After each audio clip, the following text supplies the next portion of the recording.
ơi tới sai tư cô dư tư bù cai bọc phốt ta từ rồi chặt smile đã bàn tới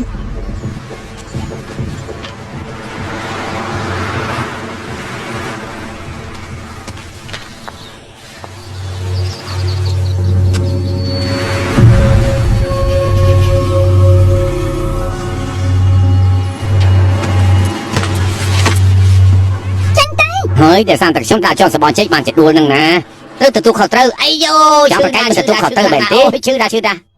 chẳng thua si buộc xem bền tí bàn này thả bấy buộc xem con thì chọn bàn lùi xịt bán nừng lưỡi chụp mưa chết tại phần no con sao vậy sao chặt chân tay mình ai bền tí chẳng cầm thang xếp mình cùi xong nữa chặt chân tay ê nếu làm bữa hàng sáng một tí đó thọ tục thọ vậy mày nếu cái thằng xong khánh như này hả lúc beli mante nên lúc cái phong tập bạc đi này tin đi ប្រាប់មកថានៅទីណា hê biết mà đục ra của ly hơi hả nhớ à mình sống tiền កុំវាយគ្នាបានហើយ thọ chỉnh tứ កុំអី thọ chỉnh ai trong nộp tục đạo rồi công ấy à là ăn sầm ơi ai hiện thọ đi phong á con đi phong á ui tỏ thôi ôi ra vô ai chọc tỏ ai ôi khử ra tỏ ai à chọc ngọt tỏ ai ngọt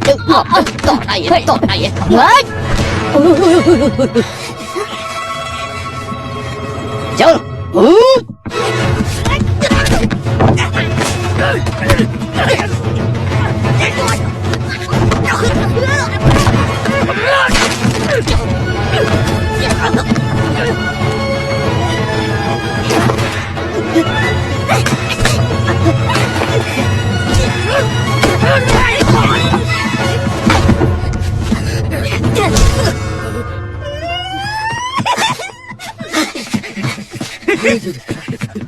nhà tục sần cho ai chạm mưa lư cao đâm không play này vô bên phong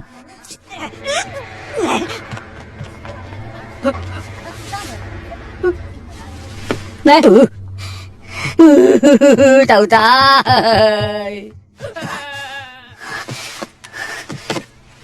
អរគុណលោកកាត់អីទេ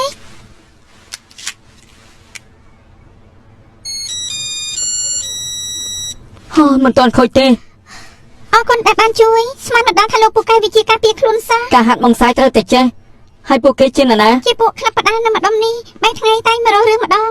ពួកគេឧស្សាហ៍ណាស់ ម្នាក់ដែលមករករឿងថ្ងៃនោះជាបាក់ពួកគេមែនទេ ពួកគេចង់ពង្រីកក្លឹបរួចចង់បានផ្ទះខ្ញុំរួចបង្ខំឲ្យខ្ញុំបាត់ទ្វារផ្ទះតែខ្ញុំមិនធ្វើតាមអូនេះលោកមកទាលុយមែនទេ ខ្ញុំពេលនេះខ្ញុំត្រូវការលុយខ្លាំងណាស់ សុំទោសសុំចាំមកផ្លែន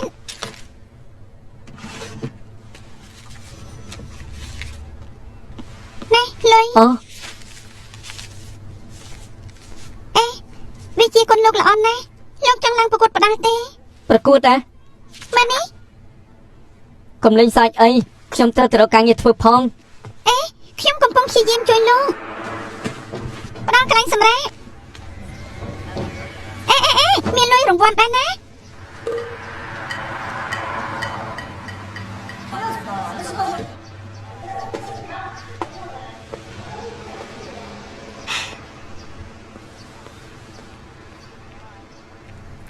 លុយរង្វាន់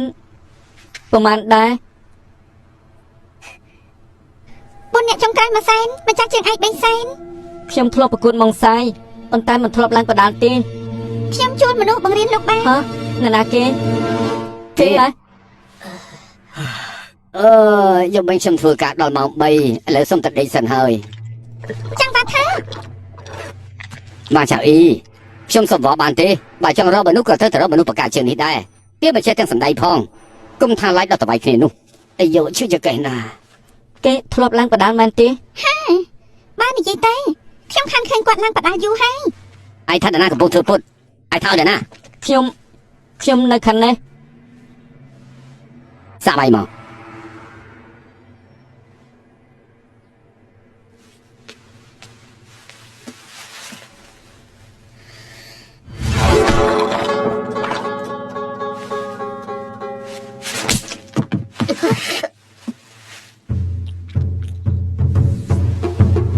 mình cua xong thế nữa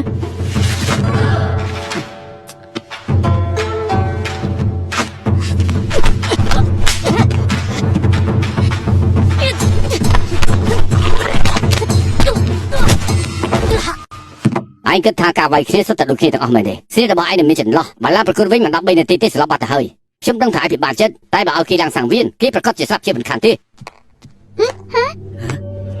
និយាយបានល្អលបងចាំងមានបទពិសោធន៍ក្នុងការប្រកួតច្រើន